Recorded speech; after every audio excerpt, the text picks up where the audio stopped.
काळा दिवस आणि त्या दिवशी इंदिरा गांधी यांनी जी कारवाई केली होती त्या कारवाईमुळे अन्याय झालेला आहे शीख लोकांवर आणि एक प्रकारे हे भिंदनवाले यांच्या बाबतीत सहानुभूती व्यक्त करण्याचं त्या प्रकारचं वक्तव्य वाटतं का?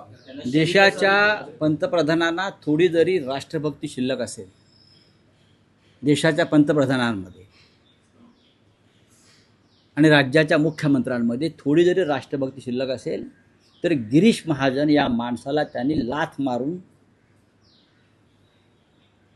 मंत्रिपदावरून हकलून द्यायला पाहिजे आणि भाजपमधून हकलून द्यायला पाहिजे. जे एक मग आम्ही ऑपरेशन सिंदूरचा दिवस काळा दिवस मानायचा का जनतेने?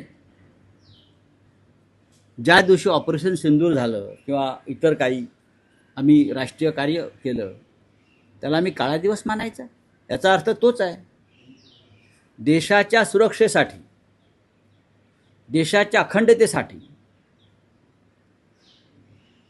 देशाच्या रक्षणासाठी, देशाच्या प्रधानमंत्र्यांनी ज्या कार्यासाठी बलिदान केलं, दहशतवादाविरुद्ध सगळ्यात मोठी लढाई केली आणि दहशतवादाचा बिमोड केला आणि पंजाब देशामध्ये ठेवलं, त्याला तुम्ही काळा दिवस मानत असाल ते तुमच्यासारखे गद्दार आणि देशद्रोही तुम्हीच.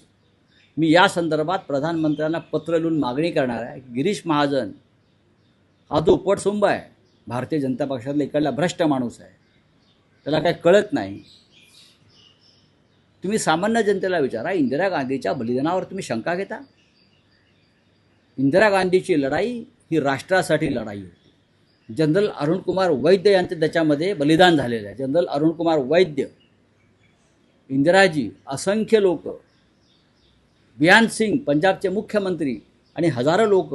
तुम्ही या विषयावर J.F. रिबोरा यांचं मत घ्या, ज्यांनी हा दहशतवाद तिकडला मोडून काढण्यासाठी फार मोठं योगदान दिलं. आणि तुम्ही तो काळा दिवस म्हणता? लाज नाही वाटत तुम्हाला? यांची जीव हसडून बाहेर काढली पाहिजे.